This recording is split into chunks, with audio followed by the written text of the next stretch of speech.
कि show that every positive integer, यानी कि जो भी हमारे पॉजिटिव इंटीजर्स होते हैं इवन वाले, वो 2q के फॉर्म में होते हैं, and every positive odd integer will be in the form of 2q plus 1.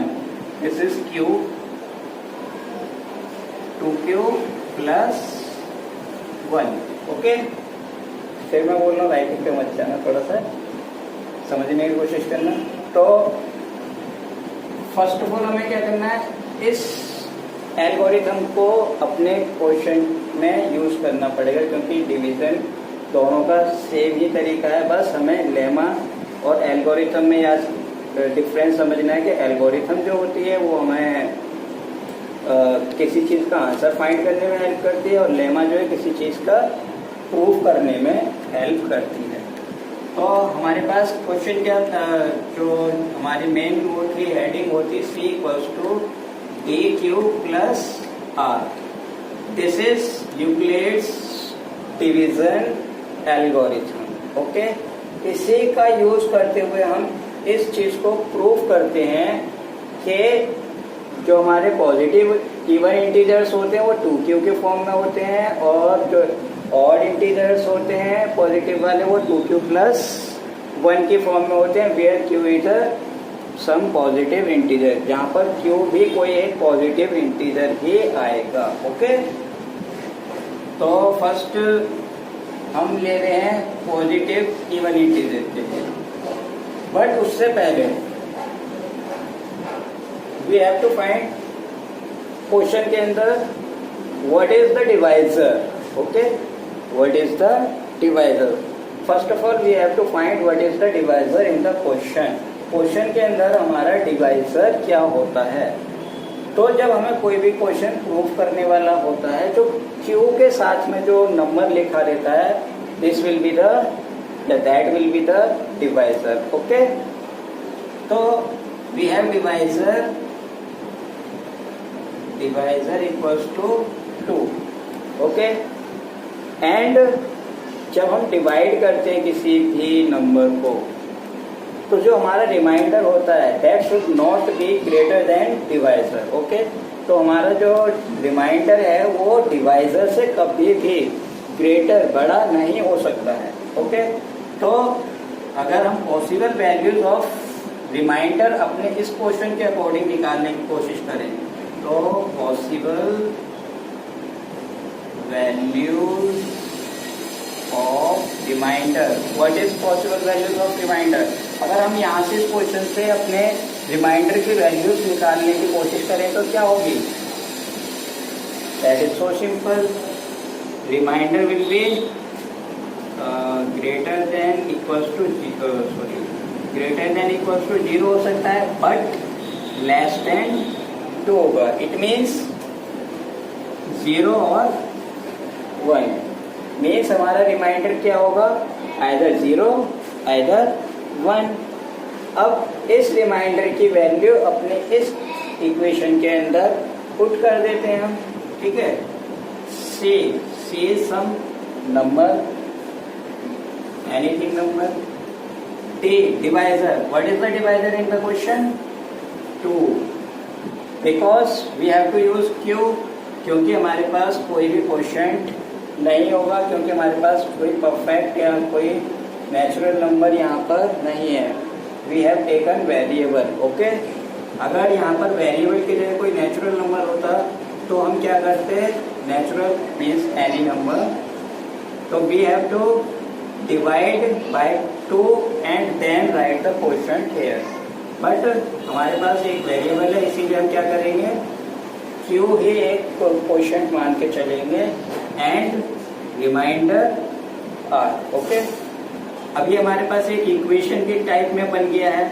अब इस इक्वेशन में क्या करना है, हम करेंगे इस इक्वेशन में जो हमारे रिमाइंडर हैं उनकी वैल्यूज को पुट करेंगे. ओके, तो रिमाइंडर की वैल्यू पुट करते हैं, तो रिमाइंडर की वैल्यू पुट करेंगे C = 2q प्लस, फर्स्ट में क्या है remainder, 0. What does it mean, it means that C = 2q, okay. And next में c equals to 2q plus 1, okay. तो ये तो सेम ही रहेगा, c equals to 2q plus 1, here 0। अगर हम 0 की बात करते हैं तो ये जो यहाँ पे 2q होगा, मीन्स q जो भी आंसर देगा हमें, उसको जब हम 2 से मल्टीप्लाई करेंगे तो जो भी आंसर आएगा वो 2 से अगेन डिविजिबल होगा। मीन्स जो अभी हमें पता है कि जो इवन नंबर्स होते हैं, अगर उनकी डेफिनेशन से जाएं तो all even numbers are divisible by 2। सारे जो भी हमारे इवन नंबर होते हैं वो डिविजिबल बाय 2 होता है। मीन्स यहाँ पे क्वेश्चन के साथ 2 है, यानी कि q क्या होगा, डिविजिबल बाय 2 होगा ही। यानी कि क्वेश्चन और इसको डिवाइजर को मिला के जो भी नंबर हमारे पास, यानी कि c की जो भी वैल्यू आएगी वो ऑलरेडी 2 से डिवाइडेड होगी, क्योंकि हम उसको मल्टीप्लाई 2 कर रहे हैं। फॉर एग्जाम्पल, अगर हमारे पास q की वैल्यू क्वेश्चन में 5 आती है, ओके, तो हम क्या करते हैं, according to this situation 2 into 5 equals to 10, okay। 10, what is the 10? 10 is value of c की कोई भी वैल्यू 10 आ गई। अब ये जो 10 आया है ये क्या है, 2 से डिविजिबल है, तो यानी कि ये हमारा क्या है, इवन नंबर है। तो इसीलिए जो हमारे इवन पॉजिटिव नंबर्स होते हैं वो in the form of 2q होते हैं, ओके।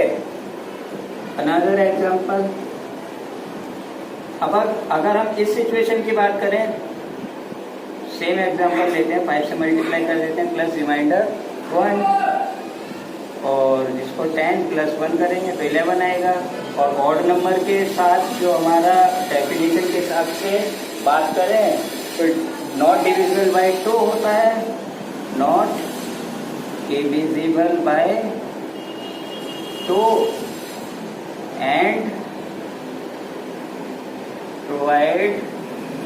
provide remainder 1। तो अगर हम क्वेश्चन में देखें तो हमारा रिमाइंडर यहाँ पे क्या आ रहा है, 1 आ रहा है। मीन्स अगर हम पॉजिटिव और इवन और ऑड नंबर की डेफिनेशन से भी चलते हैं तो उससे भी हमारा ये प्रूव हो रहा है कि ये जो है 2 से डिविजिबल है, मीन्स इवन नंबर है, और ये 2 से डिविजिबल नहीं है, मीन्स ये ऑड नंबर है, ठीक है। तो इसी से हमारा ये प्रूफ भी होता है कि 2q के फॉर्म में जो भी नंबर हमें मिलेंगे वो 2 से डिविजिबल होंगे, यानी कि इवन नंबर्स होंगे। और जो इस फॉर्म में होगा 2q प्लस 1 में, वो 2 से डिविजिबल नहीं होंगे, मीन्स वो ऑड नंबर्स होंगे। तो ये था आज का कुछ क्वेश्चंस, जिसके अंदर मैंने अभी तुम्हें एल्गोरिथम का मीनिंग समझाया। तो एल्गोरिथम किसी चीज का आंसर, यानी कि किन्हीं नंबर्स का आंसर फाइंड करने के लिए होता है। लेमा का यूज सिखाया। लेमा का यूज जो होता है वो किसी नंबर को प्रूफ करने के लिए, यानी कि किसी चीज का प्रूफ करने के लिए यूज किया जाता है। क्योंकि यूक्लिड्स डिवीजन है तो इसीलिए हम उसी के जो उन्होंने जो हमें डिवीजन का जो रूल दिया है उसी को यूज करते हुए हम उसको प्रूफ करते हैं, ओके। तो ये तो था हमारा कुछ एग्जाम्पल्स।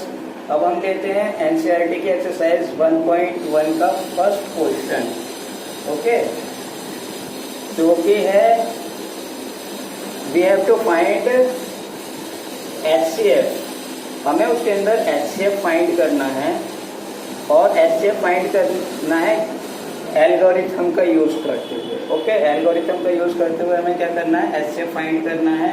कुछ नंबर्स दे रखे हैं हमें क्वेश्चन के अंदर, तो क्वेश्चन लिख देता हूँ पहले मैं, use Euclid's algorithm to find the